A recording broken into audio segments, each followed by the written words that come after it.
The lights are off and away they go. Extremely loose. He's managed to hold on and he missed the complete that. He's crazy. Side Freitas is on the grass on the infield before. He slides through, he tags Richard.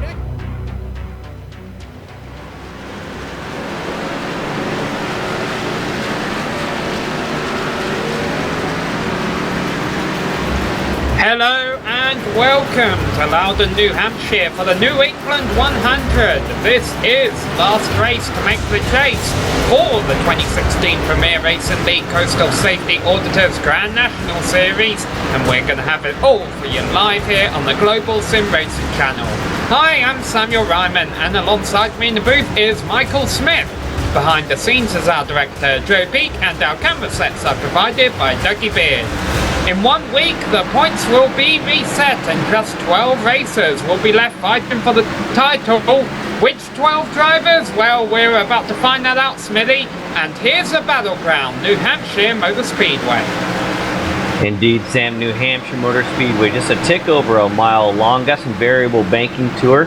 And you're going to actually see that banking come into play quite a bit tonight. These guys try to hunt around, find out what's best for them. Fixed setups in these cars. Everybody's running the same thing. So they're going to be trying to find what's going to work for them. The middle lane or that high lane. We're talking second and third lanes. The bottom is just awfully flat. So you're not going to see as many guys trying to make things happen down there. And the other thing, lines are very important. You got to make sure that you don't go into the corner too early. If you're too early, you start burning up those tires early. And then no tires means no speed, and you're losing ground in a hurry.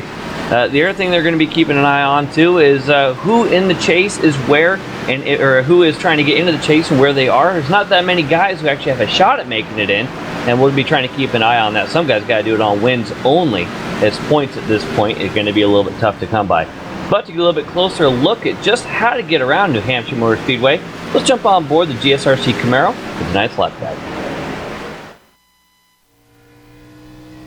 Hello everyone and welcome to the Global Sim Racing channel. I'm Brian Yazek, taking you for a spin around the New Hampshire Motor Speedway in the GSRC Chevrolet Camaro. New Hampshire is a fun little 1 mile, pretty much considered a flat track oval. You'll see why once we get going here. Off into turn 1, aim for this groove right here on the track, let it roll through the middle. Either use the brakes a little bit or let it roll out on its own. The big key to getting a fast lap time around here is to be managing wheel spin off the corner. The way that you exit off really lends the car to step out. Down into turn 3, same thing. Maybe straddle that second seam right there, roll to the middle, back onto the gas, hard, pretty much from corner exit. Watch that wheel spin off of the corner. New Hampshire, because it's flat, does not provide for a whole lot of moving around, so you're pretty much going to see guys run here the entire race unless they blow the corner and end up there in that really dark gray. Still off of turn 2, you see just a little bit too much gas to get that thing dancing off of the corner. Off into turn 3, using right between the 1 and the 2 up there on the wall as my braking point, rolling through the center, back onto the gas, let it roll back into the throttle all the way out of turn 4 and across the line. And that's going to complete our track guide here around the New Hampshire Motor Speedway in the GSRC Chevrolet Camaro. I'm Brian Yazek. Enjoy the show.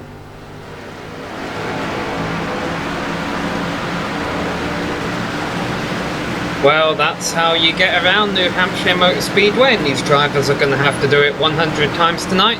Which drivers are we talking about? We've mentioned that this is the last race to make a chase for the Premier Racing League Coastal Safety Auditors Grand National Series. 12 drivers are looking pretty safe, and here are those 12 drivers being led by our race winners so far this season. Jeff Ward has 6, Jake Wright and Brian Yazek have 3, and then go all the way back down to Jody Green. They are all in safely on wins. Now, here's where things get interesting. Don Runkle Jr., Pierre Daigle and Joe Hassett are all in on points. Don Runkle Jr. and Pierre Daigle are safe. Joe Hassett could be knocked out, but he can't be knocked out on points. You see the difference there? He's got about 50 points over the next driver behind him in points, Jeff Ryan.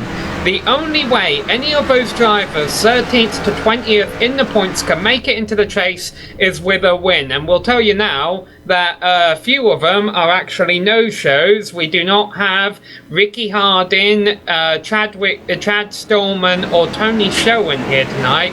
So if Joe Hassett is going to be knocked out of the chase, it is going to be Jeff Ryan, Randy Yoakum, DJ Beverly, Mark Novert or Jonathan Lawrence taking his place. And qualifying is about to start now, Smithy, and this could be quite important. No, absolutely. If you get a chance to start out front, or at least towards the front, it's going to give you a lot better shot. And looking at those guys who are trying to get into this thing, it really is Jeff Ryan kind of leading the way of the guys trying to make their way in. The rest of these guys are really struggling when it comes to practice times. We'll see what they can do in qualifying. You see Jeff Ryan on screen right now. He was actually decent there in practice. He's got 7th on the board currently. Let's see what he can make happen. Here's the first lap for qualifying get going on. Yeah, he's on the outside looking in, just barely. Couldn't do it on points. Ryan's going to have to find a little bit more to get inside and get a W. And just to put a point on that, if anybody wins that's not inside the top 20, they're not going to be able to make it into that chase. So really, we've started to found our 12 people. It really is Joe Hassett who's just crossing his fingers that either he or none of these other guys gets that W. I'm gonna differ you here a bit, Smithy. I think DJ Beverly is going to be the driver to look for to knock our Joe Hassett out, because DJ Beverly has 7 top 5 finishes this season in 15 starts. That's almost a 50% success rate, whereas Jeff Ryan has just 5 top 10 finishes, but he has started all 20 races, so in only 1 in 4 races he has made into the top 10. As you mentioned though, Jeff Ryan was turning a lot of laps in practice. He was up there in the board. Maybe he could turn things around tonight. Yeah, exactly. As you said, Beverly has looked good. We've seen him towards the sharp end, and not just on strategy either. He's had some good pace, had some good speed, been able to put the pressure on. See Pierre Daigle just on screen. Go back to Woodrow Mahan, who has put down a pretty good lap. We're going to see if we can get a little bit of an update on that. Right now, provisional pole is Jeff Ward with a 29.507.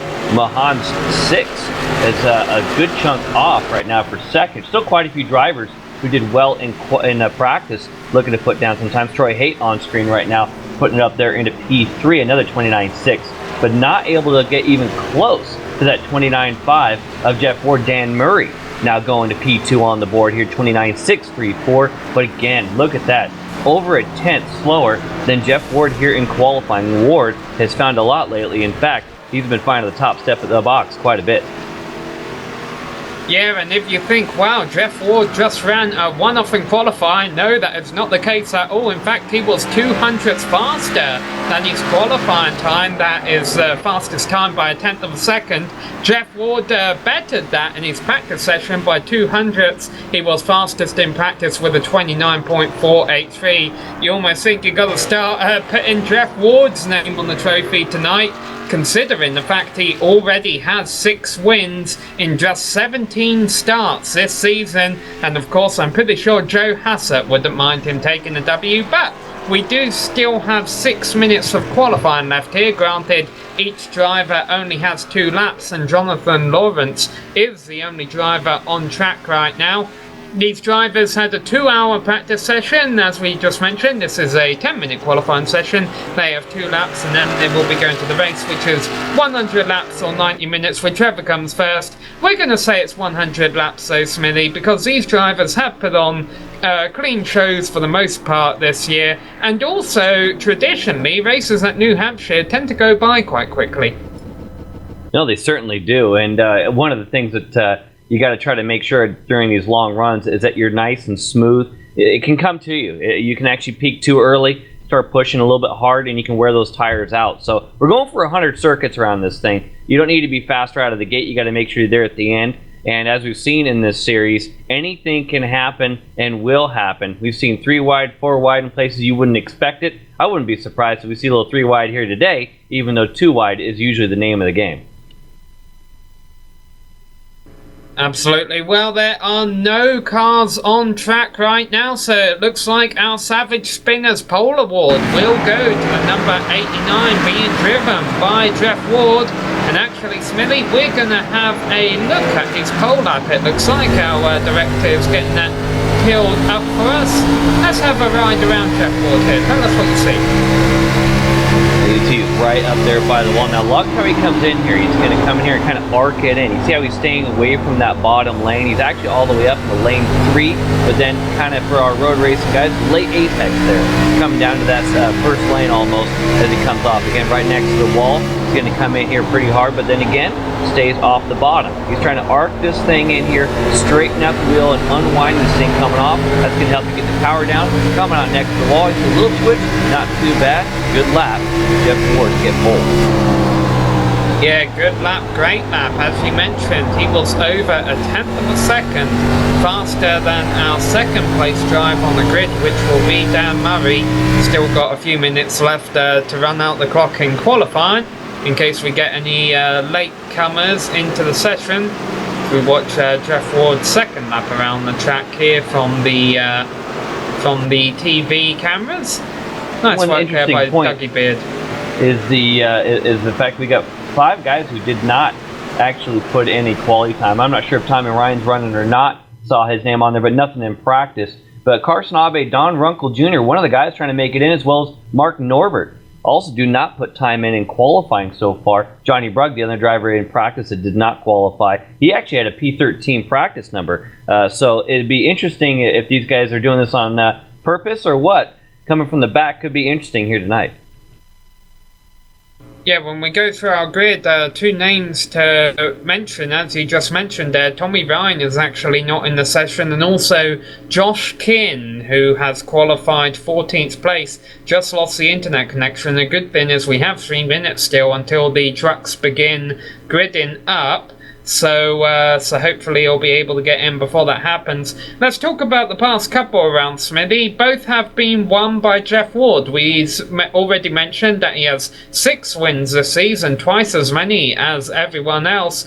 And also he's won the last 2 races. So you'd think that everyone is going to have their eye on that number 89 machine tonight. Well, he's proven to be the guy to beat right now. I mean, earlier in the season, right, we were talking all about Krahula and Wright and those guys getting it done, Mellendorf up there. But it is Ward who is making things happen right now as we get close to the end of the season, coming up on that chase. 6 wins in this series. It sees the next top number of winners at 3 with Jake Wright, as well as Brian Yatzik coming on pretty late. He's another driver who's actually picked it up coming into the second half of the season. But yeah, another top time here from Jeff Ward in qualifying, getting wins all over the place, poles and wins. That's how you get the top points. And when they begin their chase for the championship next week, we won't have that broadcast, but it will be next week at Dover. If you want to check out the Premier Racing League, it will be the first of 3 rounds for 12 drivers. After 3 rounds, a few of them get eliminated. They go down to 8 drivers. Do another 3 rounds, go down to 4 drivers, and those 4 drivers will have a 3-race shootout to win the championship at the end of the season. Us at GSRC, we do want to let you know that we are on social media. Hopefully you're following along on YouTube or on iRacing here, and also we are on Twitter at GSR Channel, and we're also on Facebook at facebook.com/Global Sim Racing Channel, so be sure to check all those out. Ask us some questions. We'll try our best to get back to you. Right now, the question you're probably all wondering is, when is the green flag going to happen? All of these drivers ran their laps very early in qualifying. The track has been hasn't had a lot of activity going on it for a couple minutes here, Smithy, but just 1 minute until the trucks begin to grid up, and Jeff Ward and Dan Murray will lead them away. Let's give you the full grid rundown, actually. It is Jeff Ward on pole position by over a tenth of a second over Dan Murray. Woodrow Mahan there is in 3rd place alongside Troy Haight. Jake Wright just went up into 5th position alongside Brian Jarzik, and then Brian Mellendorf and Randy Yoakum are on the 4th row. J.R. Smith, one of many new names that we are seeing for this race. There's quite a few drivers making their first appearance. James Smith is one of them, alongside the league organiser James Kahula in 10th position. Smithy. After you got that Norman Pelletier in 11th, followed by John Martin in 12th. Pierre Daigle, one of those guys who's going to make things happen in points for the chase here. Pierre Daigle 13th with Josh King to his outside. I believe King got back in the server, so he's going to start 14th. Paul Pepper, we saw some big things from him lately here in the season. He's 15th. Jeff Ryan trying to make it happen with the W to get inside the chase. 16th at his starting spot. Todd Kirkwick in 17th. Jonathan Lawrence 18th. DJ Beverly, another strong runner for that possible chase spot, 19th. And Adam Bottel in 20th. So you round at your top 20, Sam? Yeah, and then we get to the last 3 drivers that turned the time. We got Gerald Livingston, Andrew Hweft, and Martin Hantres, and all the drivers who elected not to turn the lap. Tommy Ryan, who is not a part of the session right now. Johnny Bragg, Carson Orbe, Don Rankle Jr. and Mark Nobert will be starting at the rear of the field. They will all be chasing Jeff Ward, and I just mentioned, Smithy, there that we haven't had a lot of on-track activity for the past few minutes. What have the drivers been doing? Well, they've been brainstorming ways to slow Jeff Ward down in the chat. Yeah, do everything you can, if it's mind games or otherwise. I think what they're going to need to do is try to reach over there and unplug that computer. It's going to be the best thing they can possibly do, because Jeff Ward has got everything right now. As they run off right now, Jeff Ward is going to be the guy they're chasing, that green and black number 89, Dan Murray. The 633 to Jeff Ward's 507. Murray was the only other driver, though, to get close. Let's say in the practice session. Troy Haight also had a 5. Basically, Murray and Haight, 2 people with 5s. There's competition there. It's not like it's a write-off for Ward, but he is starting it off nicely. One driver who you would usually expect to see fighting Jeff Ward is another JW who qualified in 5th place, but Drake Wright in the number 27 is actually electing to start this race from the pit, so we'll have to wait and see what happens there. Anyway, pace cars coming through turns 3 and 4 right now. New Hampshire Motor Speedway being a little over a mile in length. I think this means the pace car will peel in at the end of this lap, and Jeff Ward will have control of the field. There the pace car goes. Ward is already on the loud pedal. We are racing here at New Hampshire Motor Speedway. Ward getting a good jump here. I think a lot of these guys are want to drop in the line. Let's see how much side by side we go. As you see right there, the 07 Jack Anderson machine side by side. Good Murray on the outside. Outside is the number 5. Then Alpha Machine trying to hold the outside and get run in. No, he's going to fall in behind. Take a look down and turn number 3. Let's see what he does. Yes, Murray back to the inside. See what he can get done. Look at how low he is down the bottom. Not a lot of banking there. Let's see if he can drift on up. Nope. Outside for Woodrow Mahan. Lap number 1 though. Got to give it to Jeff Ward. Yeah, Jeff Ward has pulled out a few car lengths over the cars behind him, and as you mentioned, there's a lot of battles going on in the middle of the field. Most of the cars, though, are getting single file, and they got through the first lap. Incident 3, Drake Wright is on the track, but he's about half a lap down. He'll be hoping for a quick caution. Yeah, we're watching right now Dan Murray at number 5. He's the only one holding that bottom and trying to go. We got very, very close to contact, a little bit further back. Everybody else able to keep going. Murray's holding the bottom. Now he's able to get up top. It's almost the exact opposite you would expect from a lot of tracks where you can get stuck on the high side and get trained. Well, this time, if you're on the bottom, you can't get to the loud pedal fast enough, and you start getting around that outside. This progressive banking really coming in. Murray starting second, back to 4th. That's John Martin in 10th. I think he was one of the ones close to making contact there a little earlier. Mahan has really closed in on Jeff Ward on this second and third lap here. He had his front bumper right up behind Jeff Ward's rear one, but hasn't attempted to make a move so far. He's really not close enough to make a move right now. In fact, first move taking place is for 11th position. James Kahula has a side-by-side battle going on with John Martin. Yeah, look how Martin's able to hold the outside in the 77. Kahula gets to the inside there and now has to drop back. It's a tough ask to try to do it, especially when everybody's tires are really fresh. These higher lines, they allow you to carry more speed, and these guys are just not able to get that pass done. You almost have to think a little slide job, almost diamond that thing up, get to the inside, slide up in front of it if you can, although if you don't clear them, it's obviously going to end in tears in a hurry. This isn't unusual for us to see in iRacing. Racers getting off to clean starts, and the problem is with that, Smithy, is if it goes on for a long green flag run, these drivers who are racing hard early on here, granted there's not a lot of them, could find that the tyres are burning off towards the end of a run. But right now, they're all still fresh and they're trying to make the most of them. Yeah, you could see right there as we rode along with Paul Pepper that it was James Krahula just not able to get things done there. And now it's the 56 trying to get to the inside. That is Norman very, very close. You know what? That's who I saw earlier was Norman trying to make something happen. Look, he tried to go for a pass and he actually loses a position. So far, trying to make passes happen is tough. Teagle, very, very close contact. There he goes. Is he going to save it at number 8?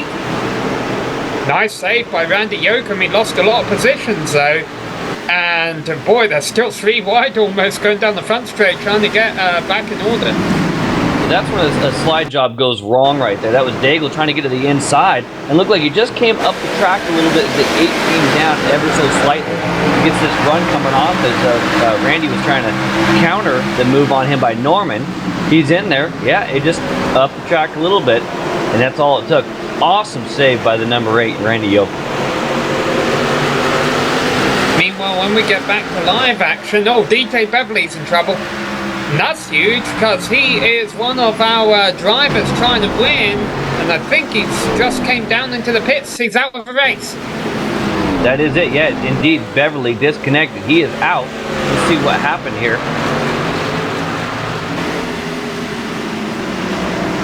Perhaps some kind of mechanical issue he had going on here, or does he go on the inside in a little bit of a battle? It just didn't seem up to full power coming out of the previous turn. But yeah, that'll do it. That's the biggest threat for Joe Hassett right there. It's gone. That is interesting. Didn't see anything. I mean, he did slide sideways. I wonder if maybe to your point, he had a bit of a mechanical, meaning maybe those screens went blank on him or something like that, and he just turned left, cut it, and thankfully nobody was really able to get into him. It was all good. Yeah, as we mentioned, this is good for Joe Hassett because Hassett the only way he would get knocked out of a race is if a driver won. DJ Beverly is the best driver who, as far as the statistics show, on the outside of a race looking in, that a win would have promoted him and knocked Joe Hassett out basically. But DJ Beverly is out, so that's one less bullet for Joe Hassett. Meanwhile, up front, Jeff Ward continues to lead Woodrow Mahan, Brian Mellendorf, Brian Yazik, and Dan Murray around New Hampshire Speedway. Just to give you guys a quick update too, looking at Brian Mellendorf on screen right now, he is P3. Just behind him is Brian Yazik. If you look at our graphic on the bottom, we have a bit of an issue there. It says Dan Murray is behind him. A bit of a contact here with the wall. That was Yazik, I believe, coming up and just scraping it. Trying to do Darlington Stripes here. It's New Hampshire. It's not going to be the fast way around. We now ride on board with Murray just in front of him. Oh, and he's a little sideways. Save it, buddy. Nice job. He's able to get off that corner very nice, but loses some time. Now up to the inside, you can see it there. That is Yazik, the blue and yellow machine up the inside of Mellendorf. What can he do? See, he's not quite as low as Murray was. Still nothing doing. And one thing I want to point out here, Sam, as this green flag continues to go, 12 laps in the books almost, is these guys are having a real hard time passing. We could see some interesting stuff if we have a caution or somebody has to do something strategy-wise. Track position looks to be very important if you're going to try to get up from the sharp end. You could have an oval course where the 2 turns are identical. Scientifically, they're identical. You could take the top NASA scientists and they could not find a difference between the 2 turns. And it always seems that the turn 2 wall is the one that gets run into, versus turn 4 wall seems okay. Because I'm just watching the cars coming off of turn 2 here, Smithy, and we see a lot of them, as you mentioned, happening with Yazik a little while ago, just drifting up and getting a bit of a stripe on the exit of turn 2. It usually seems okay exiting forward though. Speaking of drifting up, how about that 5-6 Nolan Petier? He's trying to work the cushion. Dirt's not confirmed here at in New Hampshire here, bud. You're going to want to keep a little bit further down. Actually, it was 29 of Pepper that was able to get around him. 56 now trying to charge back. But yeah, well, these guys are having a hard time to try to get some good drive off. And it's only lap 14, as now we have got to move with Krahula up the inside of Daigle. You know, Krahula's actually starting to make some spots up now. He's only gone up a couple here from the 10th spot. but he's been doing a lot of work to do it. Is once again does not get the pass done on Diego. That's a lot of work for very little reward here. Meanwhile, Drake Wright fans will give you an update. I don't know what happened to the guys at the tail end of the field, but Drake Wright just went from... Oh, okay, I see what's happened here. Drake Wright is actually a lap down compared to these cars he's racing around, so he did lose a lap in the pits at the start here. I noticed he had gotten in front of a lot of cars and I couldn't quite work out why the positions weren't reflecting that. It's because he's still a lap behind. So Drake Wright is going to be in for a long night. Say, well, we're going to see that long night start to come up for our leader here as traffic is going to start coming to play. Our leader, number 89, Jeff Ward, starting to come up on traffic here. He's able to get by the first driver nice and easy, but the rest of them are going to slowly start coming his way. He's putting down some 30.6 laps right now, 30.6 the last time by, and some of these guys he's coming up on are doing 32.1s. So pretty big difference in lap time. Let's see if everybody can get through smooth or not. Martin Hatches is the first driver who went a lap down there in 24th position. He's a first driver in front of Drake Wright on course. But Hatches, I believe, is one of the drivers making his first starts here. And honestly, I think when you've got to consider the pace of these PRL guys to go almost 20 laps into a run and only just go a lap down right now. Oh, as we've got trouble, Johnny Nuggets in the ball on the front straight. That doesn't bring out the caution, even though Gerald Livingston and Randy Yoakum are spinning, and now it flies. And Jonathan Lawrence, but it all began with Johnny Brugg and another car there coming out of turn 4.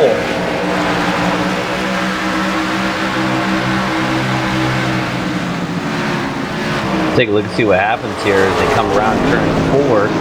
48 there, Brugg gets to the inside of Yoakum and just comes on up the track. Yoakum was there, just fighting for the same piece of real estate, and that ain't gonna work when you got somebody there. Yeah, and I almost thought it was just going to be a single car incident with Brugg there. You saw Yoakum had lost control after he bounced off of a wall, and that's what caused the other two machines to get involved as well.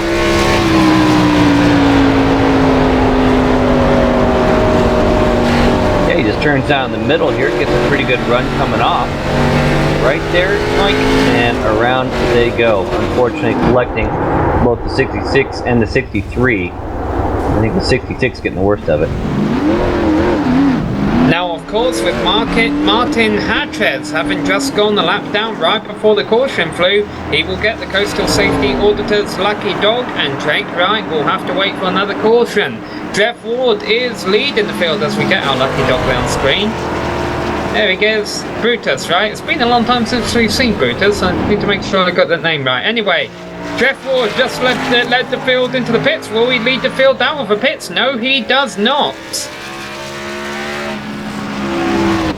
Oh, that was Johnny Brugg. He was getting repairs. Okay, he might still... There he goes. Jeff Ward does lead the field out of the pits.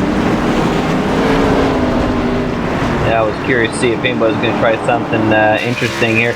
Everybody's going to have to do another stop from here. Nobody can go 80 laps to try to get to the end. So we know we're going to see at least one more stop. And I think just about everybody decided 4 tires is going to be the way to go.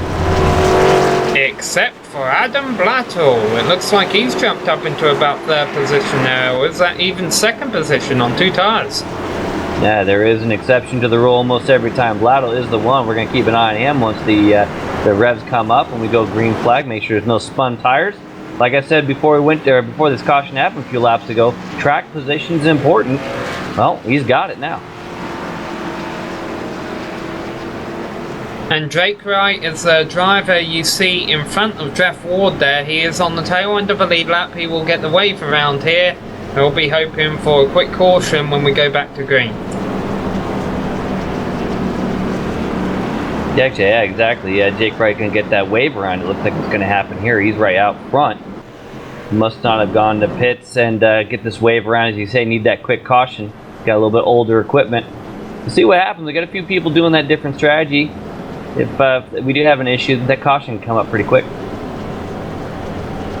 Well, of course, the big thing we're going to have to watch, Smithy, is Adam Blattle. He's on old tyres, and you would imagine on a track that's as flat as this, and where the drivers have struggled to be passing each other, that your tyres do burn off quite a bit around this track, and we're not going to find out if Blattel can hold on to those positions because he is coming into the pits.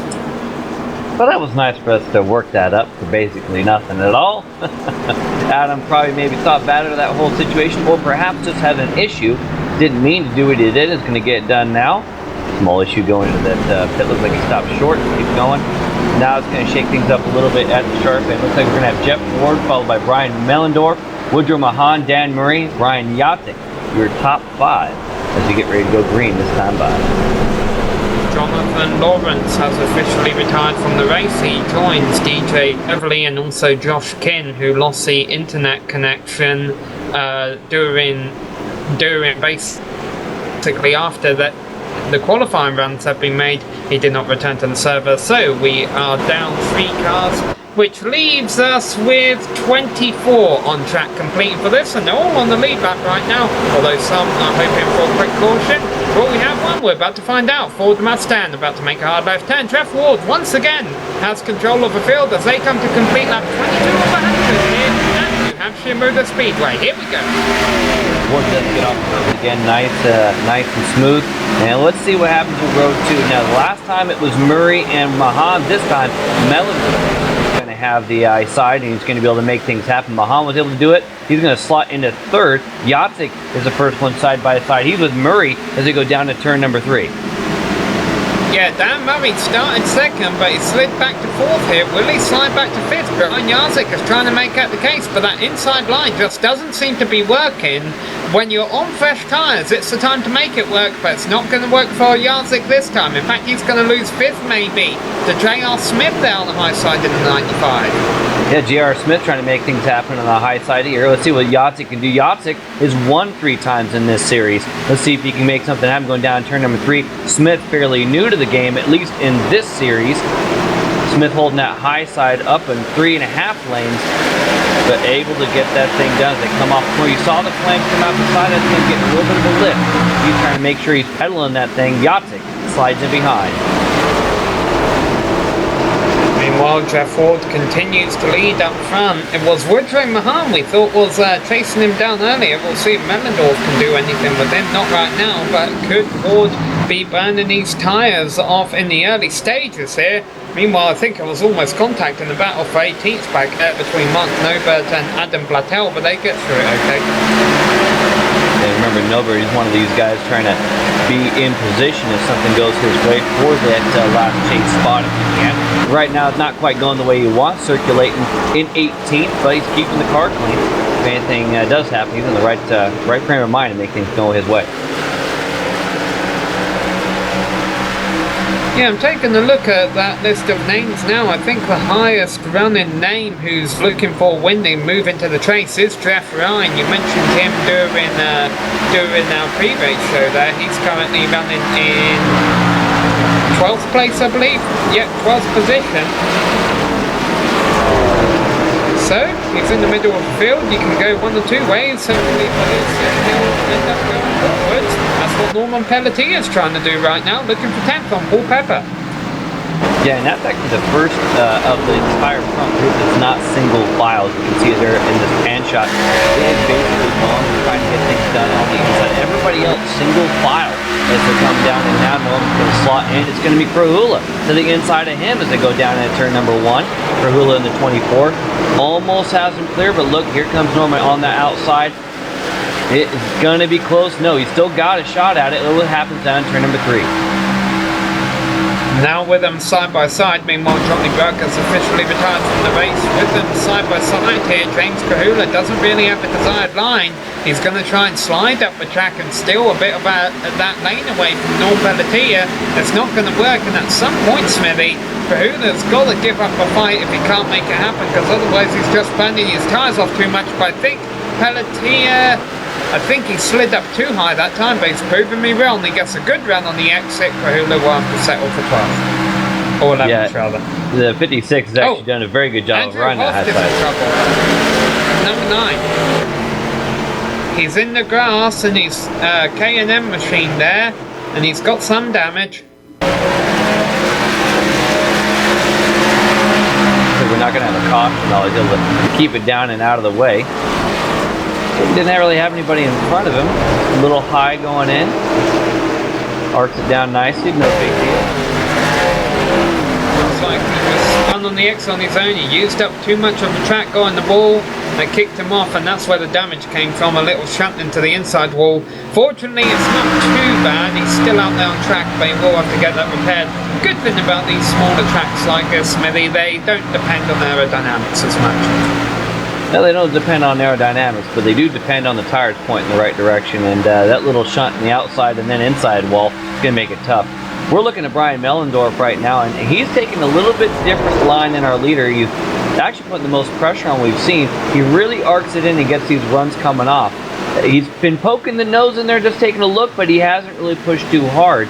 You're going to need a pretty big run to actually make it happen, but look how he delays that turn in. This turns in a little bit later. That's not going to really do anything there with that caution flag coming out. It is Littell. Remember, we had him at sharp end, and then had to go back in. Car coming in way, Andrew Worth almost ran into Littell there. He jumped on the brakes there and was able to get stopped just in time to prevent him from having more damage. Alright, so what happened to Adam? Just lost it going through there. See that back end steps out, a little overcorrection, and the outside wall. Let's see if we can see that hook coming. Ooh, they're both caught with the 94. No, hold on to the end here. Watch this. Watch Worth coming in at the very, very end. Holy snipe. There he is.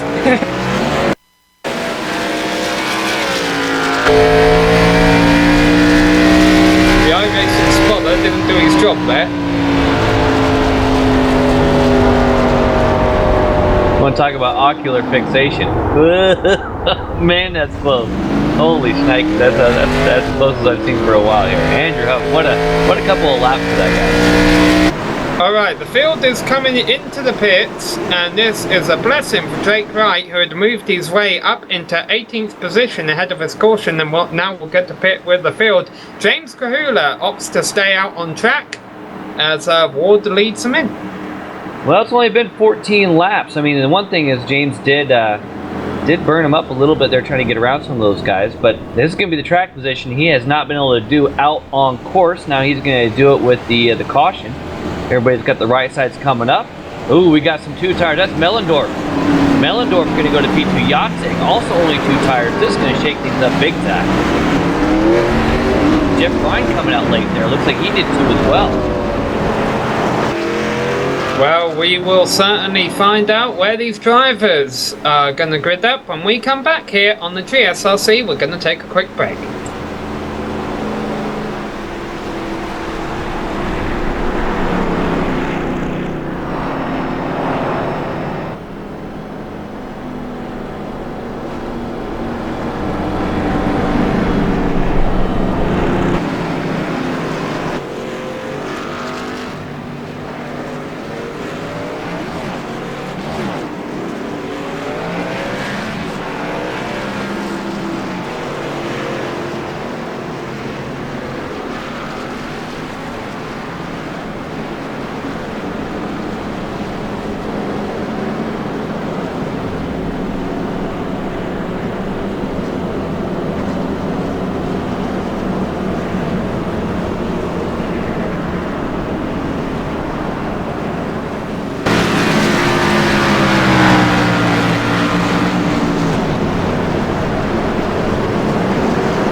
to New Hampshire Motor Speedway. This is our second caution of the race. After our first caution, we thought we were going to see how two tyres held up against the rest of the field, and we didn't have that opportunity. This time we will, Smithy, but we won't just see how two tyres hold up, we'll also see how old tyres hold up. Yeah, exactly. The track position game, that strategy game, is now full on, as you got the leader, the green card, number 24, James Krahula, former winner of the series, and actually in the sharp end of the points right now as the lead in the chase. He's got no tires, but he's got that coveted track position. He's outside Mellendorf on 2, then Daigle on 2, Pepper on 2, Jeff Ward starting P5, first driver on 4 tires as they go green this time. Yeah, Ryan Jarzik also up in the top 10 for some reason. I mean, doesn't the 10 Jarziks here today. Krahula leads the field off into the first turn. Jarzik is definitely there, but he's back in third. And now Mellendorf has that desired high lane. They're going 3 wide.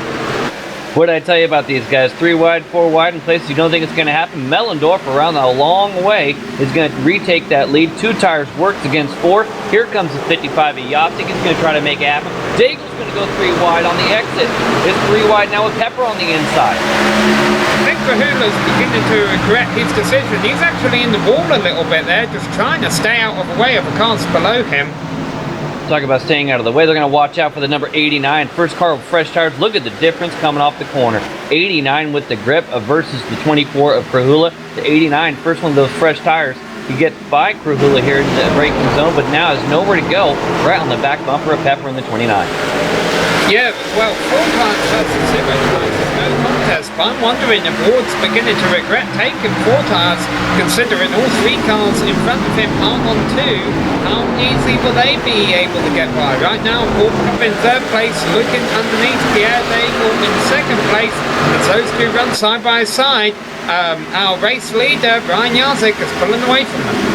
It's actually Mellendorf out front, yeah, Jarzik 2nd. And you saw that traffic jam, essentially the roadblock that the 89 put down the 3. You had Daigle on the outside and Pepper on the inside. Caution is out. Carson Orbe and Andrew Hoft have come together. Hoft was able to avoid the 2nd caution, but not this one.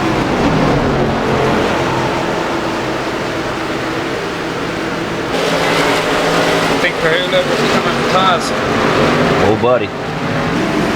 They might want to grab a 5th tire just in case.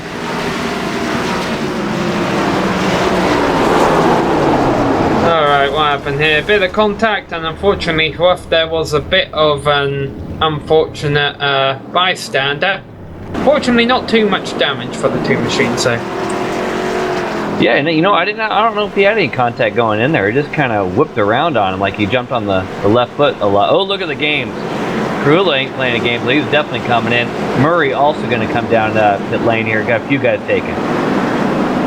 Yeah, most of the front runners are staying out.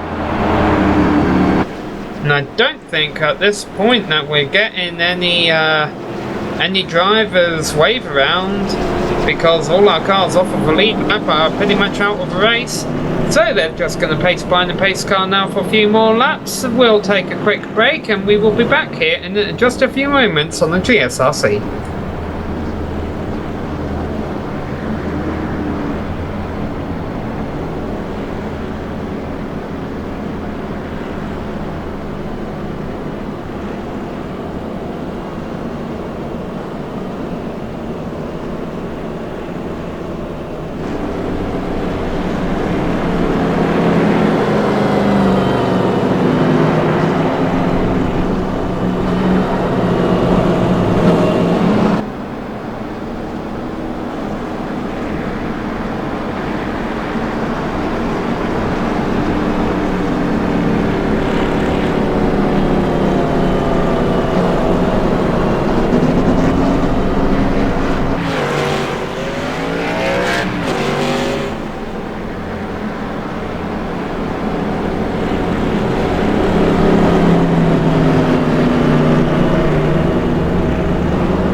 Hello and welcome back to New Hampshire Motor Speedway, where in first position right now is Brian Mellendorf, in third position is Pierre Daigle, and they're getting ready to restart here, and we'll tell you it's actually Brian Jarzik in second place, but all of our timing and scoring apps continue to tell us on multiple computers that Brian Jarzik doesn't actually exist. Anyway, we are about to get going again here in just a moment. Brian Mellendorf has control of the field in the number 41 machine. Ford Mustang pace car about to peel down pit road at the completion of lap 43. Not too far now before the halfway point of this race. And right now things are looking good for Jeff Ward. He's been the fastest car all race. Can he get by the three cars in front of him? No, here we go. We're about to find out. Bit of a stack up there. Looked like a few games going. Right across start finish line to the outside goes Mellendorf. He's going to be able to curl through that corner nice and already has a 2-car length lead over the 55. Y'all can contact just behind it. Pepper and Daigle is 3 wide, possible 4 wide. Stacking up behind Daigle. Look at them spread out down the back straightaway. Everyone's going to get through clean, but close. Oh, no, they're not. On the outside, 77. Hold on to it, buddy. A little bit of wall scrape. Nope, there he goes around, unfortunately. That's Murray and he comes down in front of Dan Murray, yeah, and another spinner. Gerald Livingston also spun at the back of the picture there.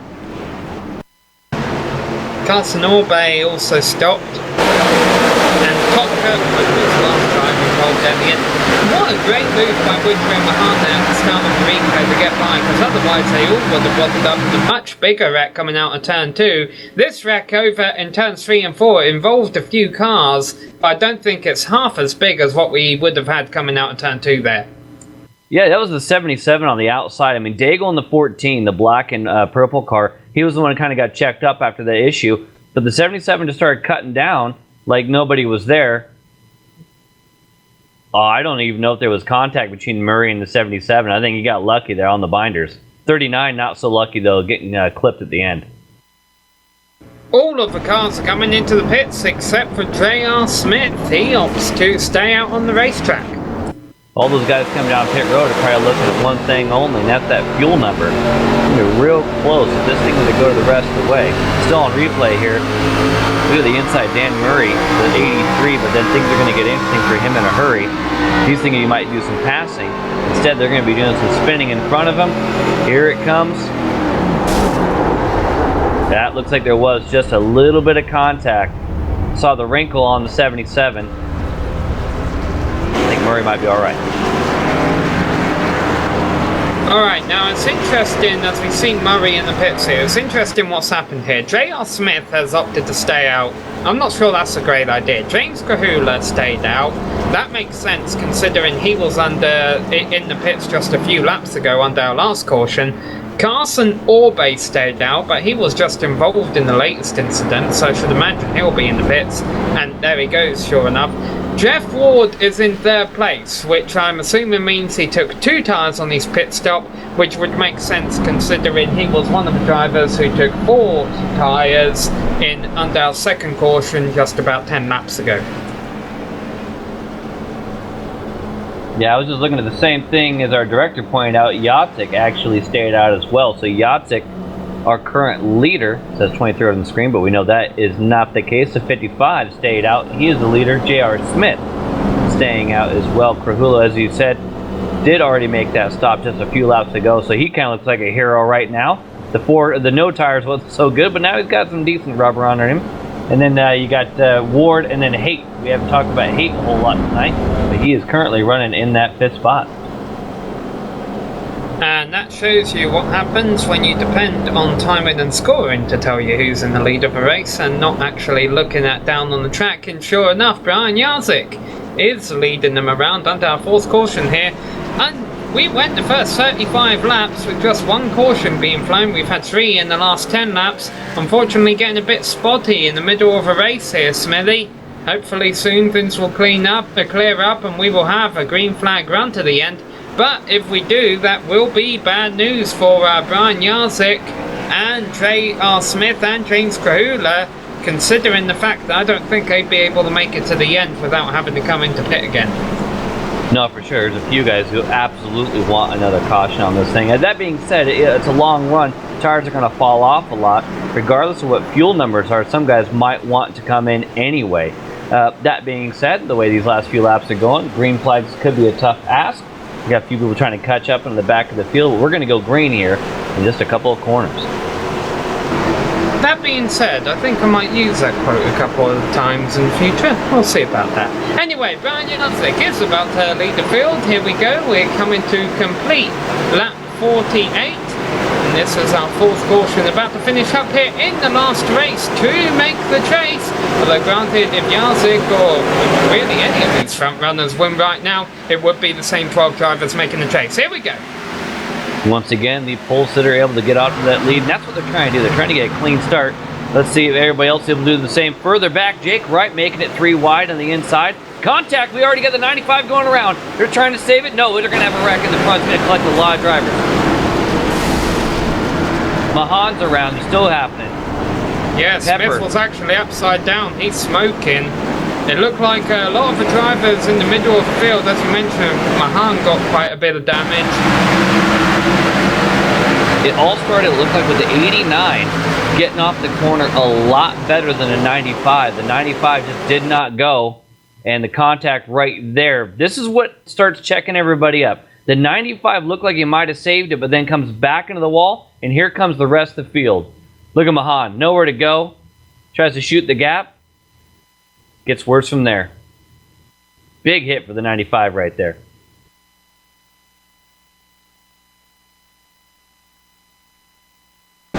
Yeah, a bit of that's something that happens usually when you get different strategies playing out in the middle of a race. And this has caused a lot of drivers actually to retire from the race, it looks like. On board right now with Brian Mellendorf. It's going to happen just a couple of cars in front of him. There's the 89 right there. Here's where the first contact happens. On the binders to the high side, and then it all erupts. Mellendorf did a good job to get through it. Now you can see the wreck goes all the way down the back straight. A couple of twitches there. I wonder if he actually got tagged in the rear end. I'll take a look, see if he has any damage. Yeah, I'm sure he did, but it could have been a lot worse. I think a lot of these drivers would rather take a hit in the rear end than over the front end any day. Yeah, and that's what's going to happen. If you have any kind of issue at the sharp end, and you got a bunch of cars hanging out behind you, it's going to collect quite a few, and we have some big names that just were hit. Like you mentioned, a few guys out of this one. Looks like Joe Livingston, Hedges, Alan King, all out. Well, one of the drivers who got through it is Jeff Ryan, who will restart in 4th position. Remember, he is one of the drivers that if he wins, that would knock Joe Hasser out of the chase. Looks like he was staying low on the track there. I wondered if he was coming into the pits, but he's not.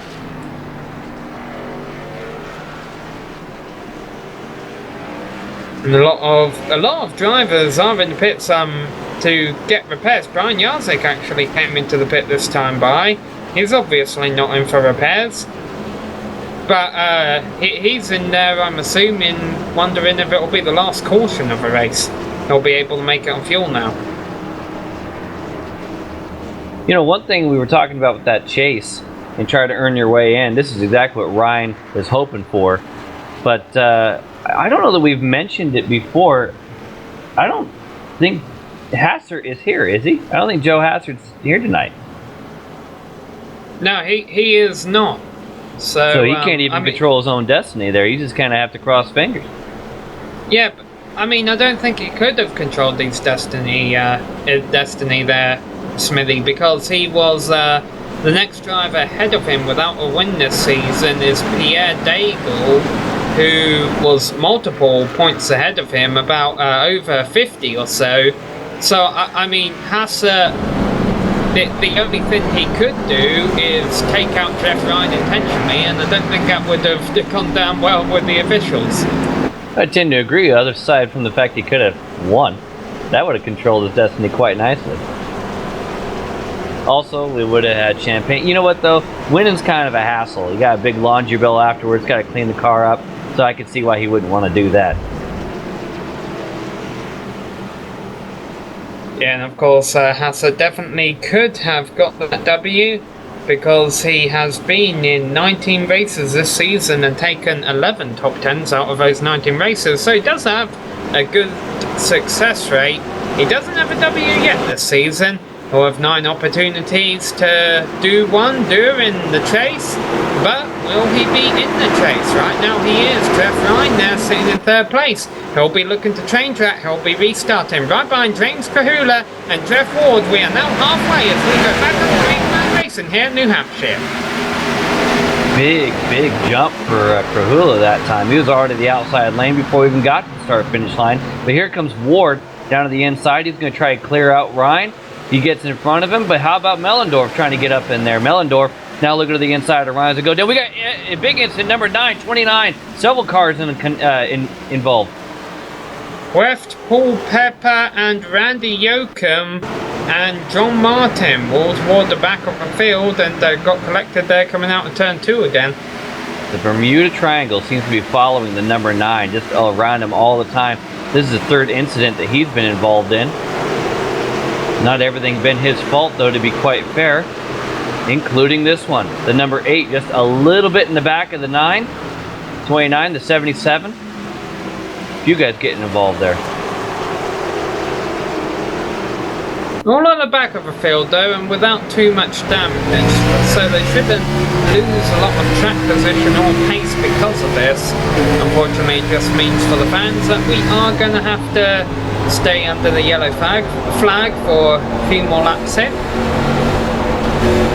Kind of similar to the other situation where the run was there just was no real estate to take it. So you got to get off that right foot.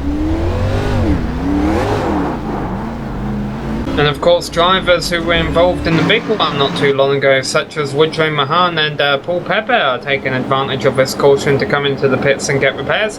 Let's give a shout out to Drake Wright. He has now jumped up into 5th position, and considering the fact he started this race a lap down, that is not too shabby at all.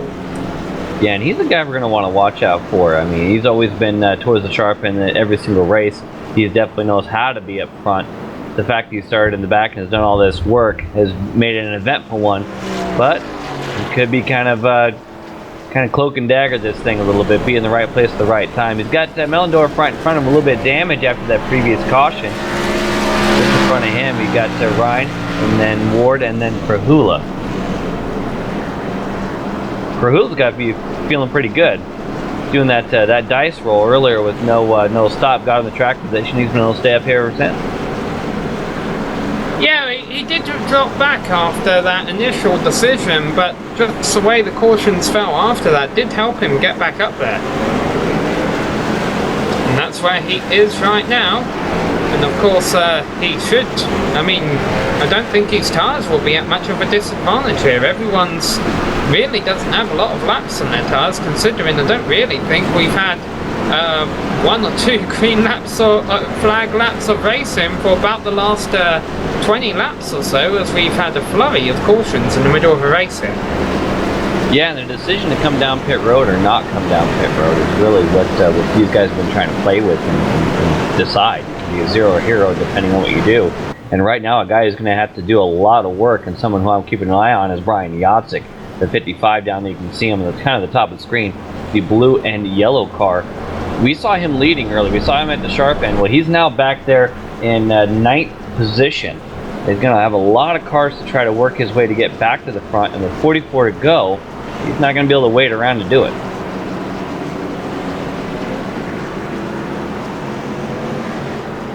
Trying to take a look at the other drivers who would need a win to get in here, where they are. Yeah, Nobert's not looking too bad there. He's a P10. He's in the game, Mark Nobert. He started pretty far back. In fact, I think he didn't take a quality time, Mark Nobert there in the 83. Oh, and I was debating with my director earlier that I don't think Brian Yatzik is the only invisible car. Randy Yoakum, he's also not showing up on my timing and scoring, but he is out there on the lead lap, and he is a driver. Okay, he's showing up on the director's timing and scoring. Something's just a bit mucked up with mine here then. But if Randy Yoakum were to get a win, he is also one that could knock Joe Hassett out.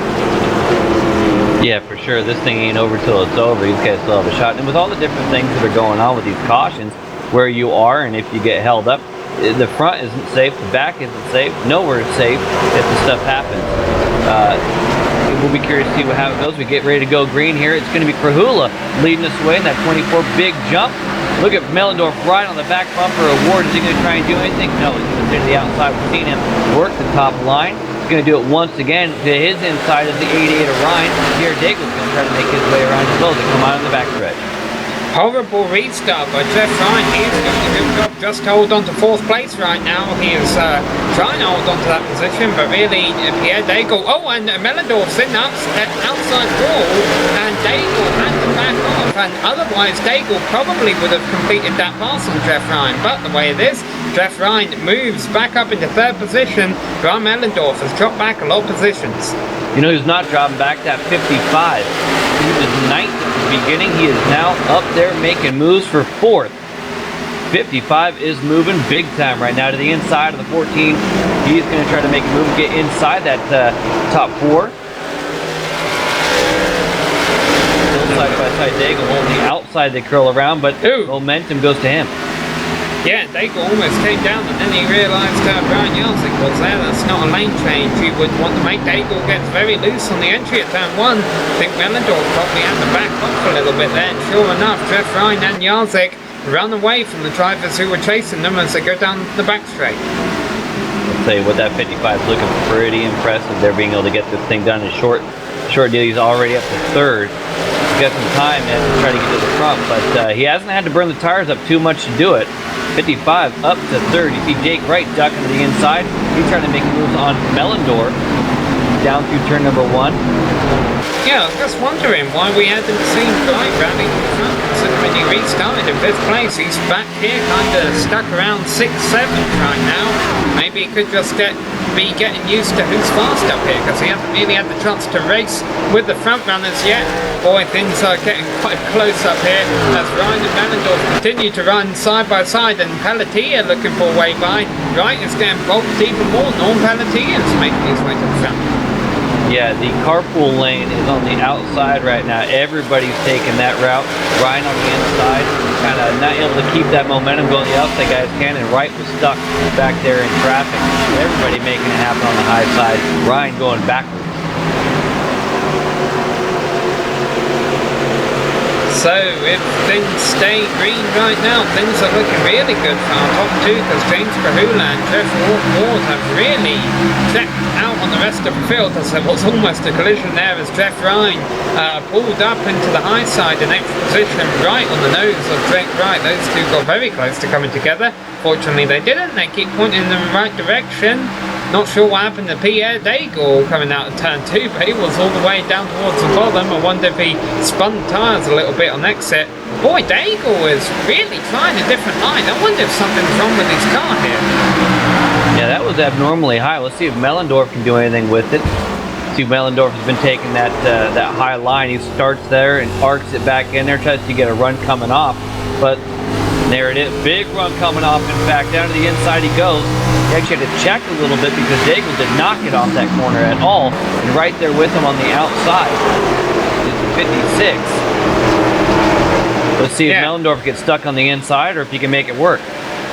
Yeah, hopefully Pelletier won't have a similar issue, because Mellendorf did a great job rolling out of the gas there, or else we would have had our 7th caution of the night when he came up on the back of Daigle, and it looks like the cautions that have taken place out of turn 2 have been the uglier ones of the night.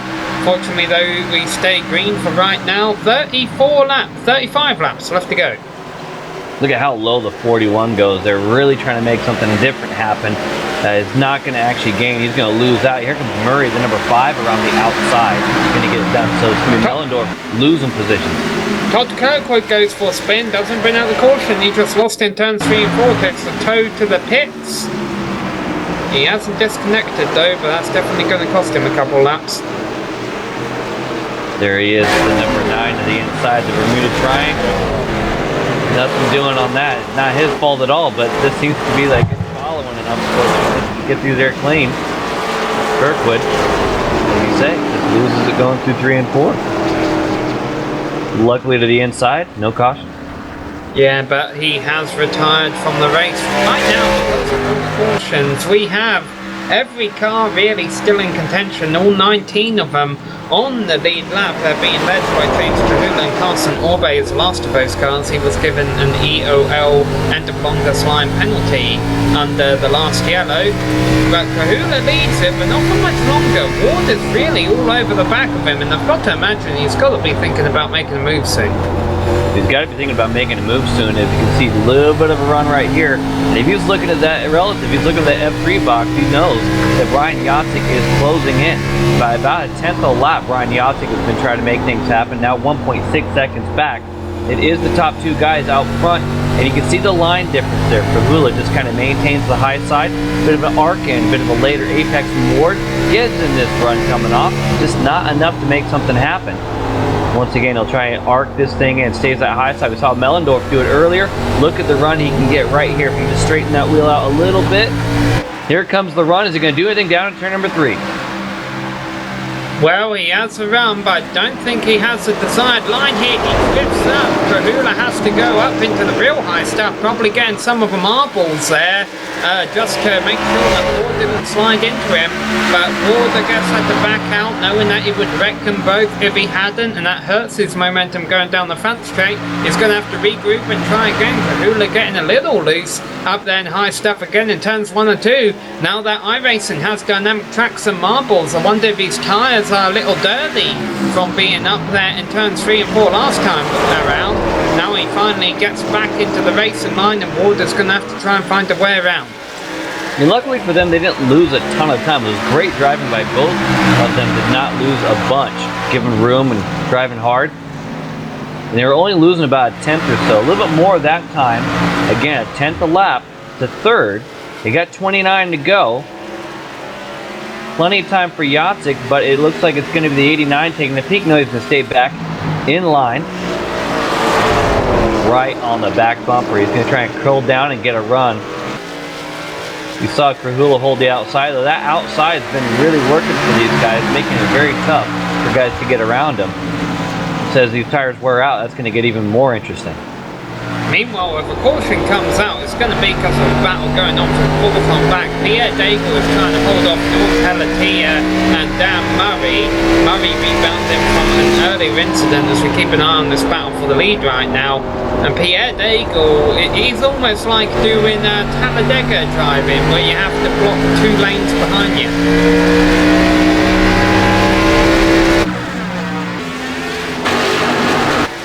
Oh, and there it is. It's Mellendorf going around. We just switched cameras. There's your caution. Looked like Pepper got involved. That might have been Ryan. Ryan might be in this one. Jeff Ryan. I don't do good news for Jeff Ryan. I don't think he got much damage, but it's going to cost him a lot of track position. And there's nobody behind Mellendorf here. I think he might have just gotten greedy on the right foot, trying to get a run coming off the corner. Take that high line he's been doing all day, squares it up, tries to get on that right foot. And around it goes. That's all it was.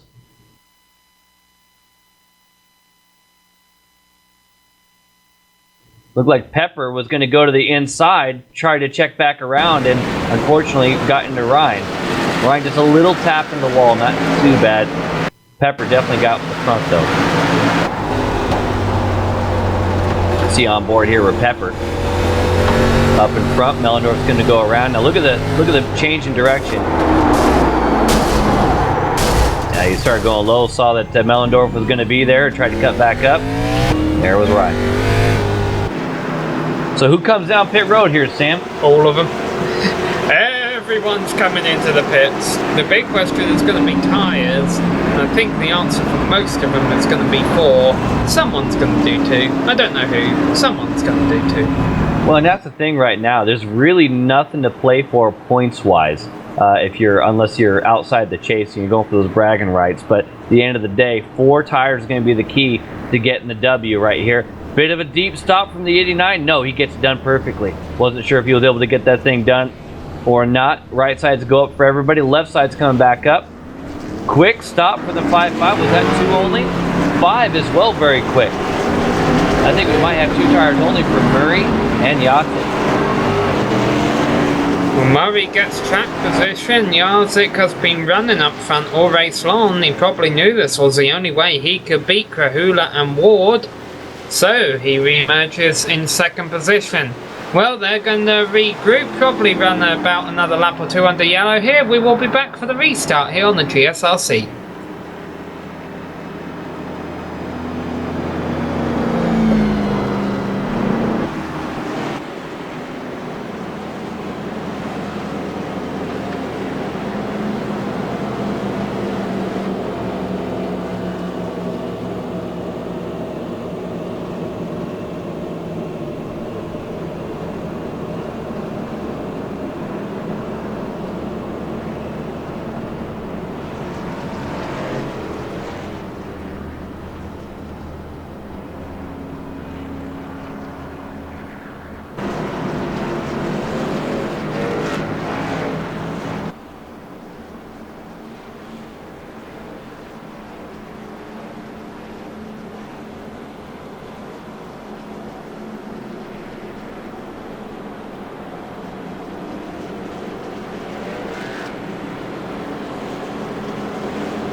Hello and welcome back to New Hampshire Motor Speedway, where we could be getting ready for a green flag run to the end here at the 1 mile track up here in New England. This is the last race to make the chase for the Premier Racing League Coastal Safety Auditors Grand National Series, and where they are currently finishing up their 7th caution. They had green flag runs early on, they've had green flag runs late on. In the middle it was caution, caution, caution, caution. Hopefully they've got that all of that out of their system. We're about to find out. Dan Murray and Ryan Jarzik only took 2 tyres. They are on the front row here in the 5 and the 55, and the 5s are alive. Here they go. Murray leading them down into the first turn. Jarzik in second place. All of the 4 tyre cars are behind him. In third and fourth, Krahula and Jeff Ward running side by side as they go through turns 1 and 2. Just a little over 20 laps left to go now, Smithy. 20 laps left, and the guys you're going to want to watch out for, the 24 and the 89. Those guys have been doing quite a bit of lap leading. The 55 has been good with those 2 tires. We'll see what happens. He's got the 89 right on the back bumper. The 89, I think, is going to be the car to watch. Fastest in qualifying, led away from the beginning, pressuring the 24 before that caution. We'll see what happens, although Jarzik was catching him. Up the inside goes the 89. He's going to try to make it happen right now, but on the outside comes back 55. This is exactly what Murray does. Streak away. 55 getting the better of 89. And that's on 2 tires, too. Yeah, and that's really big that Jeff Ward got by James Krahula there, because he'd been trying to get by him at the very end of the last round. Now Ward is the first driver on 4 tyres. The reason he can't make a move stick on Jarzik, it just doesn't look like a low lane is a place to pass. It looks like you've really got to get high, and that's hard to do. Jarzik running as high as he possibly can in the racing line right now, and Ward can't find a way by him. He's got to go to the inside and try a slide job. He doesn't actually. It was the 55 holding the inside there, taking a look at the 5 that time, and so there was no room for Ward to go. We are riding on board with Ward. Remember, he was the guy who got things done in qualifying. Mark Novak gets turned coming out of 4, brings a caution out. He kept it straight. I don't think that is what Jarzik wanted at all. We'll see. He'll have the outside for this restart. John Martin takes credit for the caution, the new system in the Premier Racing League. This pack of cars have been trying to wreck ever since they dropped the green flag.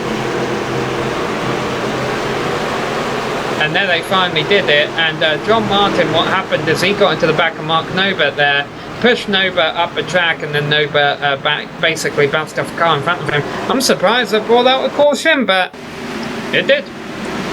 Credit to Nober there. That was actually a nice job of not going all the way around. And you know what we've been seeing most of this is a good job by Martin to get her woed up, but then he and Nober just had a difference of opinion as far as when to get on that right foot. That's most of our issues tonight. You should imagine with about 17 laps left to go, all of our front runners are gonna stay out here. Absolutely, you can't give up the track position, especially with the way some of the cautions have been falling. You're not going to have the time to get back up front. It is the 5 of Murray. That's exactly what you wanted to see before. The pole sitter's been able to jump out every single time and get that advantage. One driver going down is Mellendorf. Remember, he had the damage from earlier. Pepper stays out, splits off. So you got one taker. He was pretty far back there, Mellendorf was. He was 10th. So he's got to figure he got now a lot to lose, especially the way the points and chase and all that kind of stuff work out. Anyway, going back to the front, like I was saying, the pole sitter has been able to get away at the start and have the advantage. It's really been P2 and 3 that we've been watching on these restarts. This time it's going to be Yachtzik. He was able to do it versus Ward last time. Can he hold the outside on Murray? Or can he even stay up with Murray on that start? It'll be a tough ask. We'll see what happens. Look at that on our timing and scoring. Brian Yazik, second position. Yay, the Brian Ghost has been spotted. We have discovered ghosts. Brian Yazik and also Randy Yoakum showing up on mine. Randy Yoakum, one of the drivers that can knock Joe Hassett out of the chase for the championship. But another driver who can knock Joe Hassett out of the championship, we've been keeping our eye on him all night long, is Trev Ryan. He is in 9th position with very little strategy games left to be played though, Smithy. I don't think he can get up there. I think he's got to hope for the big one up front, and he's just got to find a way through. Yeah, for sure. It's going to be perhaps too little too late. He's got some banged up race cars around him. As you had mentioned earlier, some of these guys were trying to wreck from the drop of the green on some of these restarts. You just want to make sure you're not in it, and instead you can get through it. But there's still a lot of cars in front of him. A lot of good cars in front of him. I don't suspect that the ones in front of me are the ones that cause the yellow, but they are going to be racing awfully hard to make the most of every opportunity. Let's not forget that Dan Murray was involved in one of our cautions, one of our 8 cautions that came out tonight. He was involved in the 4th caution of the race that came out on lap 45. Here we are, 40 laps later. He could be looking at a potential race win here, and if he is able to do that, well, he hasn't been to victory lane a whole lot this season, so would be interesting to, I'm sure he would enjoy that victory there. When if you look at it, really there's nothing to go for, if you will, other than just the bragging rights of that W. All the guys we see up here are all in the chase. I mean, Murray is the sole exception there. He is not, but he also is not in the top 20 in points, so he's not really playing for that. He would just like to get a W. But Yachtzik is in, Ward is in, Krahula's in, and then back there is where it starts to fall off as Norm Pelletier. He is not in. Pierre Daigle, though, P6, he's yet to win. I bet he'd like to get in that sharp end, make a W on his tally. And on Wednesday morning, we're going to have the International Drivers Association racing here on the GSRC. One driver who does well in the GT series there is called John Peisnick. He runs with the number 555. Well, right up front here, we got Dan Murray in the 5 and Brian Yazik in the number 55. I think I'm going to change my number after this race. Anyhow, Ford Mustang pace car makes a hard left turn. 14 laps left to go. Murray on the loud pedal. He's got a nice start over Yazik. Coming into the first turn, what can Ward do? You see Yachtzik come over a little bit, just trying to squeeze it down. He's going to be able to get that second spot. That was big. Ward back there. Very high goes Ward. Here comes Krahula. Krahula to the inside of Ward. Three wide further back. It's Brian, Woodrow, Mahan, and I couldn't see the driver on the outside. They're all able to get through nicely. Top 3 are single file, the rest of the field are not. Murray leads them out of a last turn, and Randy Yoakum's in trouble. No caution, he's spinning over in turn 4. That's a shame for one of our drivers who doesn't look like he'll be making the chase. Yeah, no caution. That's good. Hopefully we'll keep a single file here and go racing. Up front, it is Murray. Was able to hold things off from the get-go. It's Yatsik in second. Here comes Ward. Look at the outside. I haven't seen anybody actually make a pass, but he's almost to that back end. And it goes to the inside is Yatsik.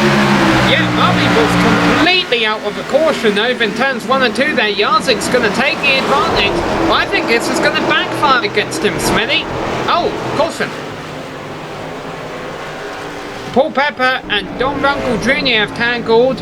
Don Runkle Jr. haven't mentioned him a whole lot tonight. He is one of the drivers guaranteed a spot in the chase. He's running just outside the top 10 when they tangled in turn 2 there. And I think Yazik got very lucky there, Smithy, because had that caution not came out on that low side, I think he was going to lose second position to Jeff Ward. Yeah, I agree with you. As we watch on screen right now, just wow. I have no words. Pepper shooting to the inside, careening off that wall, and then coming back up the other way. It just looked like he came to the inside, got a little bit of a tip, and that was all she wrote. See on the very high side, the 0-0, that is Runkle.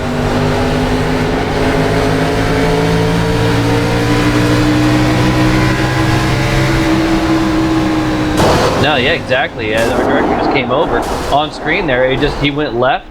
And so far left, he got the walnut shot back up. That was a heck of a time for that to happen for the rest of the guys. Unrelated, they're the Pepper and the Runkle deal. Unfortunately, looks like it's going to be it for Pepper. Yeah, hardware failure apparently there. Meanwhile, a couple of cars at the tail end coming into the pits. Randy Yoakum, who was involved in a little bit of an incident, it appears, perhaps even with Martin Hanchez, because he's also in the pits there. Now, the reason you don't see any of the leaders pitting this late, Smithy, is because, well, A, it's been hard to pass all race long, but B, if a caution comes out on the restart, which we have seen a lot tonight, that would probably end the race. Yeah, absolutely. You can't come in right now. You got to make sure you stay out. A, you don't have time to get the time back, and the positions back, and B, as you say, this could end up being a very, very short race if a caution does come out. It is Murray out front there, the number 5 of the outside 55. That is Yatsik, followed by Ward, Prahula, and Daigle. Again, all these guys only fighting for the W. They're either locked in or aren't going to be doing the chase anyway. So it's going to be real, real fun to watch. None of these guys really have anything to lose, but they've been driving real hard and clean the entire time. I got to give them full credit. Yeah, well, what are these drivers racing for? Why are they racing for a win? For Dan Murray, it would be his first of the season. That's why he wants it. Brian Yazik, he has 3 wins. He wants to be one of the top drivers going into the race. He would love to add that and have 4 wins, and he would have a second most behind Jeff Ward, who has 6. Jeff Ward, he wants to win this race because he knows he's been the dominant car all day. He probably thinks he deserves to win this race, whereas James Krahula, likewise with Jeff, has been up there all race long, and likewise with Brian, has 3 wins to his name this season, would love to have 4 and be second in the points heading into the chase behind Jeff Ward. And then Pierre Daigle sitting back there in 5th position. He doesn't have a single win all year long. He would love to change that, and nor does Norman Pelletier, who is also not in the top 20 in points. I've got to admit, just following these guys racing the last couple of years, Norman Pelletier has been one of the greatest turnaround stories. I remember him being a midfield, almost a tail end driver, and now he does seem to be running up in the top 10 quite often when we broadcast. Yeah, as you say, definitely making a turnaround, making some definite forward moves, some inroads, if you will, to the sharp end. Pace car lights are off. If we do get a caution on the restart, we will probably have enough time for a 2-lap shootout at the end.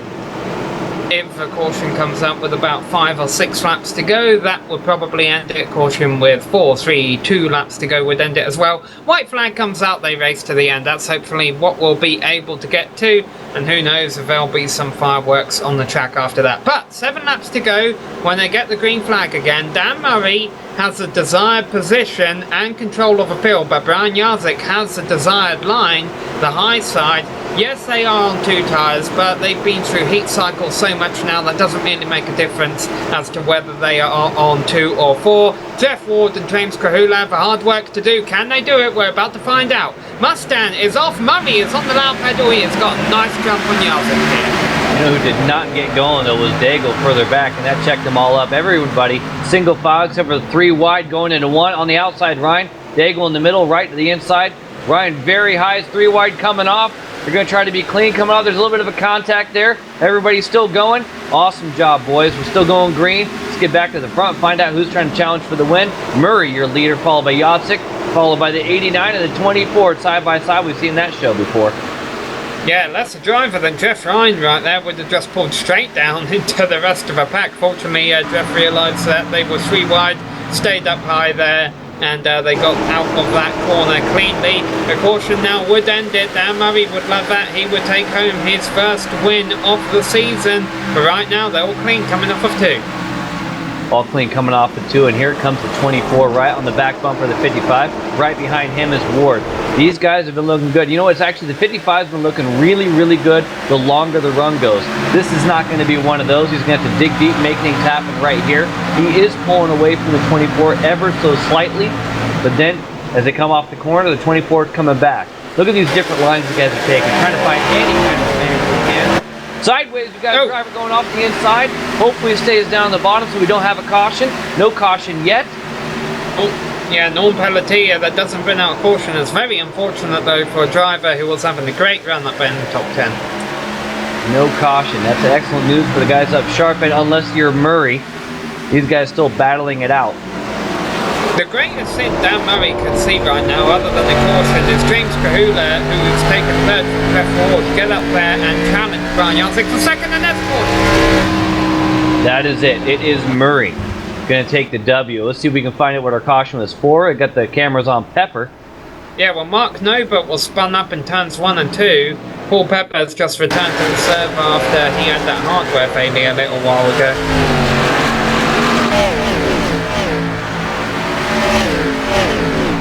Looks like Mark may have got a little bit of help here. Yep. Looks like another one of those kind of moving on up, sliding up the track a little bit. Couldn't tell exactly who it was. I think it might have been the 8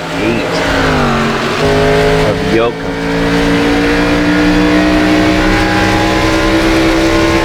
Here's my Bermuda Triangle right here, Sam. Yep, look at it. A little bit of both. But it was mostly the inside driver coming on up. Andrew able to make it through once again without adding to the damage on that car. One way to get the screen time there, Chief. You know, usually we say when drivers take a win under the caution flag, that's not the way they want to win. I have a feeling when you take a driver like Murray, granted he hasn't been in every race this season, but when you have a driver like Dan Murray this late into the season, he hasn't picked up a W, he'll take it any way he can get it. Well, he earned it. You know, it's not like he was up there on accident. He did qualify 2nd, fell to 4th on that first start by being stuck to the outside, fell back even further, as you mentioned, him being involved in the caution on our 4th caution, worked his way back up, smart decisions in the pit road. Total package. Did a heck of a good job to get his first win of the year. Of course, he still has to make it all the way around, 1.5 more miles. He's got the draft going on right now. He should be okay. This Brian Yazik will finish behind him in 2nd place there. James Cooley in 3rd, Jeff Ward 4th, Pierre Daigle in 5th. This won't change, of course, our 12 drivers in the chase. James Kahula, Jake Wright, Don Runkle, Pierre Daigle, Jeff Ward, Brian Yazik, Joe Hassett, Brian Mellendorf, Paul Pepper, Woodrow Mahan, Tommy Ryan and Jody Green will be fighting for the championship at the end of the season. And in just one more lap, Dan Murray will take a win here and take a potential couple of bonus points, or at least some momentum away from chase drivers who could have used a win here today, Smithy. But like I say, Dan Murray did absolutely everything right today. It's a shame for the fans. The race will finish under caution, but I don't think a result would have changed. There was no getting by that number 5 machine. No, he was doing a great job. Those guys had plenty of infighting going on, and just another shout out to those guys for the great pit strategy. They decided to go 2 tires, and everybody else went 4. Gave them that track position they so desperately needed, and they had to hold them off for those restarts. Great job. Nice job, Danmore. Here he comes, out of turn 4, in the number 5 Toyota Camry, being sponsored by UBI there. Coming out of turn 4 behind the Ford Mustang pace car, Brian Jarzik pulls up alongside him, but under the caution flag will be the 5, and then the 55. Dan Murray takes his first win of the season here at New Hampshire Motor Speedway.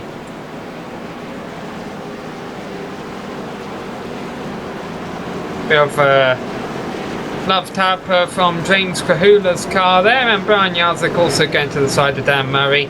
Maybe they're trying to knock his car out of shape so he will fail the inspection at the end of the race, but we don't anticipate that happening. We're going to take a quick break here on the GSRC. We will be back with a full race rundown and drive interviews. Don't go away.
Hello and welcome back to New Hampshire Motor Speedway, where we have just wrapped up the regular season in the 2016 Premier Racing League Coastal Safety Auditors Grand National Series, and your winner for the first time this year was Dan Murray under the caution flag. They probably would have won it even had the green stayed out, although we'll see if Brian Jarzik and James Gruler have anything to say about that, because they finished in second and third. Jeff Ward and Pierre Daigle rounded out the top five, and then Jake Wright salvaged a sixth place finish at a track that was hard to pass despite starting the race a lap down.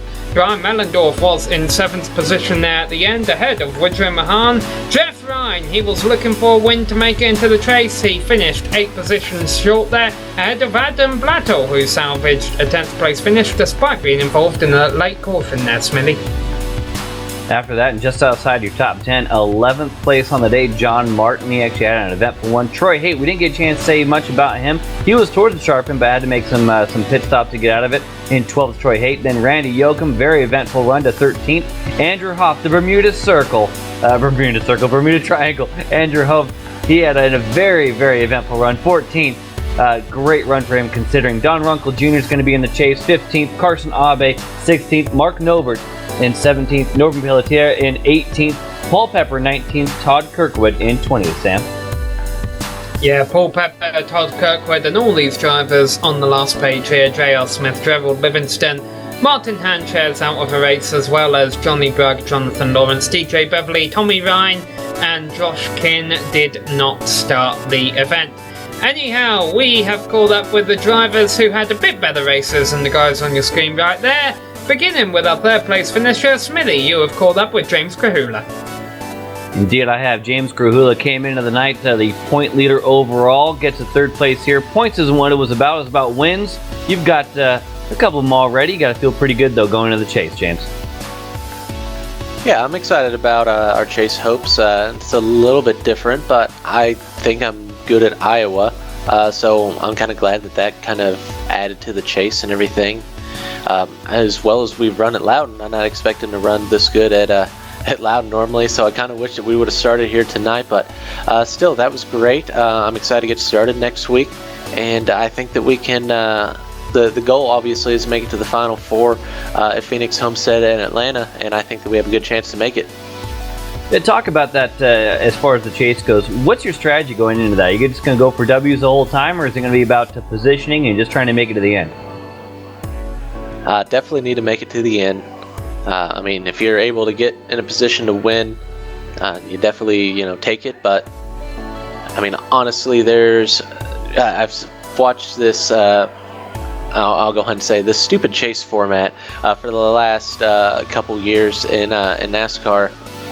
And the guys that try to go for the wins and everything are the guys that typically aren't there and everything for the Final Four most of the time anyway. I don't like the people that go with the do-or-die attitude. I think that we can get some good finishes, and I think we'll make that Final Four. I mean, we've been fast all season. There's no reason that we can't make it to the Final Four with our performance we've had. For sure, you have been at the sharp end. 24 races on the books. 14 top fives, couple of wins there, and 18 top tens, looking pretty good so far this year going into the chase. Real quick, last question I gotta ask you here. We saw some great racing there at the sharp end. A lot of door-to-door stuff, especially with you and Ward there side by side, you and Jarzik as well. Are we going to see a lot more of that as we go to these other tracks, and do you expect we're to see a little bit more of the side by side, maybe multiple line stuff going on with this new build? The new build is fun. I'm having a blast with it personally. I think that we will see a little bit more side-by-side. I think we'll definitely see a lot of that at Charlotte. Running that during the day, it's going to be real slick there. Iowa might be challenging as well. Five Flags is going to be interesting. I mean, no one knows what to expect when we go to Five Flags, so that's going to be a lot of fun. I'm really looking forward to it, but again, it's all about those final 3 races and then making it to there.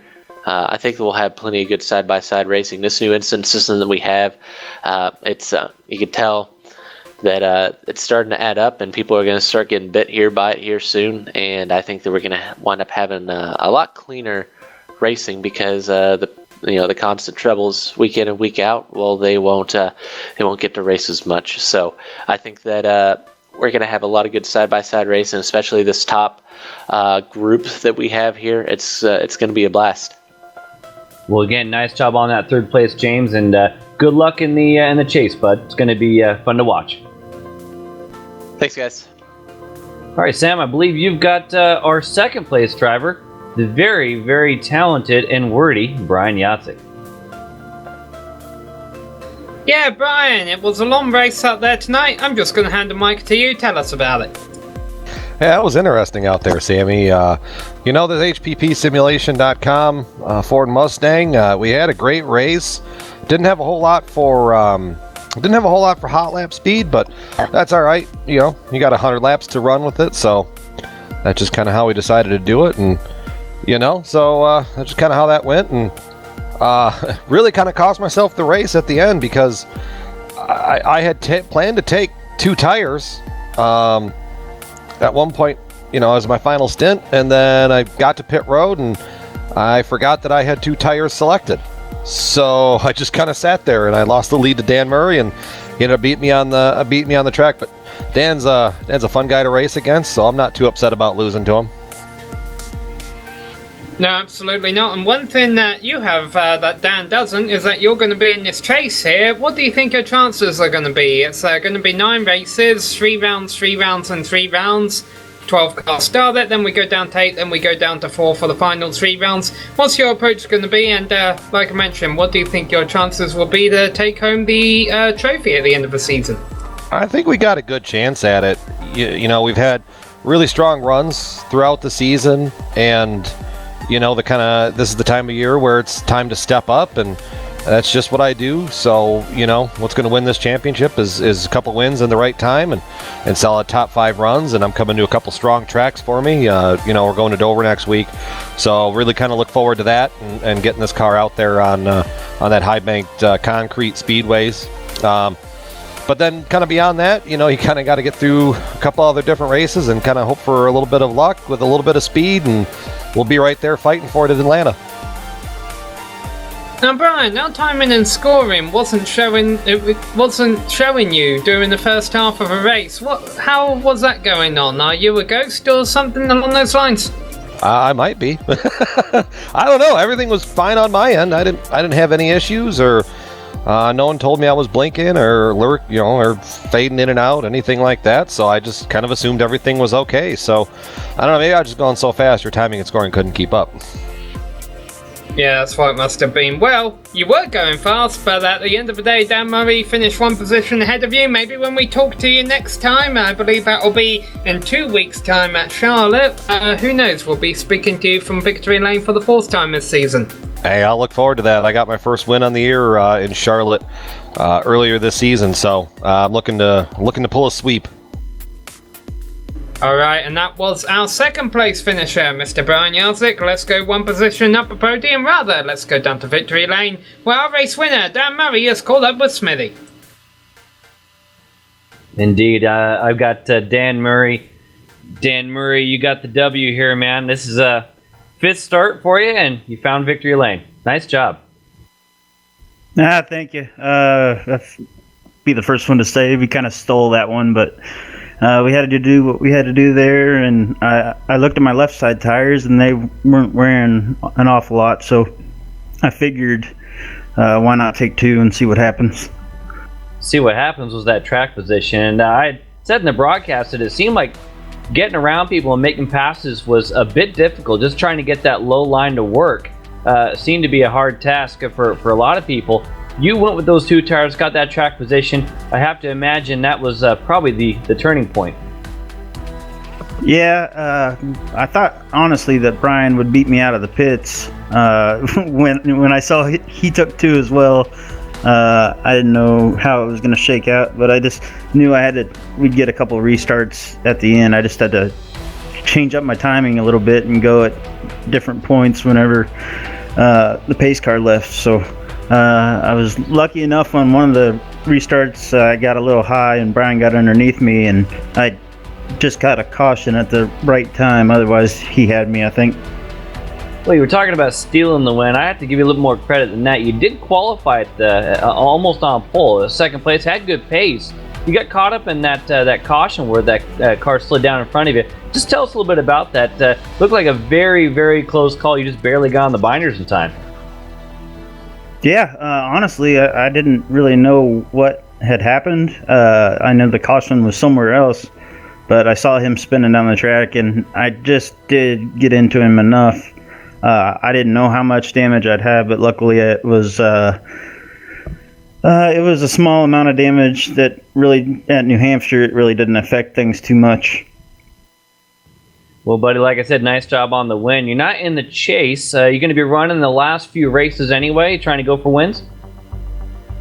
Yeah, that's the plan anyway. I would have loved to run the whole season with these guys, but I ran somewhere else for a while and finally got free of that. And it's just nice to run with these guys as much as I get to. And just everybody at Steel Horse Racing, they make it so much fun to get on here and run these races. Adam Blottle was in the team speak with me, and it just really makes it enjoyable when you got friends like those guys. And a little shout out here, the guy who runs the ship basically for our team, Jason Swan. It's his 21st birthday tomorrow, so I just want to wish him a happy birthday. Right on. And good birthday present to the guy running the team there. That's your winner, Dan Murray, getting the win here in his 5th start in the series. Going to be fun to watch, see what he does in the chase, Sam. Absolutely it is, and let's have a look at that chase, actually. Well, Dan Murray won't be part of it because he was outside of the points there, but it will be, as you mentioned, interesting to see him in the chase, see if he can get another W there. Here are the 12 drivers who will begin the chase. After 3 rounds, they will go down to 8. After the next 3 rounds, called the round of 8, they will go down to 4, and then the championship 4 will fight for the title at the end of the season. So we've got Jeff Ward, Jake Wright, Brian Jarzik, James Krahula, Brian Mellendorf, Paul Pepper, Woodrow Mahan, Tommy Ryan, Jeff Green, we got Joey Green, and then we got Don Runkle Jr., Pierre Daigle and Joe Hassett rounding out the field there. Now you get +3 bonus points for each win that you've had during the regular season. That's why you see Jeff Ward up there, 6 wins, 6 times 3 is 18. And then the drivers there, Paul Pepper, Woodrow Mahan, Tommy Ryan and Joey Green, all with 1 win apiece. That's +3, and that will give them a bit of an advantage over Runkle, Daigle and Hassett. Who do you like out of those 12 right there, Smithy? I'll tell you what, it's hard to say that Jeff Ward's not going to be the guy to beat going forward, just with how well he's been doing. But I think Krahula was prophetic when he said it's going to be people who kind of have a long-term thinking. Even though we've only got 9 races up here, it's going to be being smart to the end. And you know what? I hope it doesn't bite me on this one, but I'm going to say Jarzik. I like the way he's been driving lately. He's been driving smart, and I think you're going to have a few more smarts than you do speed to find this championship at the end. Well, we will find out for sure after the next 9 rounds. We got a few people we'd like to thank, but before we do that, let's let you know that the next race for the series will be next week at Dover. That will be the start of our chase for the championship. We won't broadcast that, but be sure to check that out in the league sessions on iRacing if you're over there. It's a premier race. It's racing the Coastal Safety Auditors Grand National Series. We will have their second round of a chase. That will be in 2 weeks' time at Charlotte. These same drivers will be back for their Cup Series tomorrow night, Tuesday night. They will be racing here at New Hampshire Motor Speedway, so be sure to check that out on the Global Sim Racing channel. We would like to thank the organisers and the competitors in the Premier Racing League Coastal Safety Auditors Grand National Series for coming here tonight and putting on a good show. We would like to thank the makers of the various software and hardware that you see on your screen. Thanks to the team today, Michael Smith, Joe Peak and our camera guru, Ducky Beard. If you'd like to find out more about GSRC, you can find it at globalsimracingchannel.com, along with archived races and upcoming broadcasts. We're also on Twitter at GSR Channel and Facebook at facebook.com/Global Sim Racing Channel. A special thanks also goes out to Eric Ekholm and Casey Lalonde, who provide us with our music. You can buy Eric's on iTunes and Spotify, and Casey's at caseylalonde.bandcamp.com. all of our upcoming races for our other series on screen, so be sure to check those out, mark them down in your calendar, and don't miss another second of exciting racing action. But until next time, race clean, race hard, and we'll see you on the track.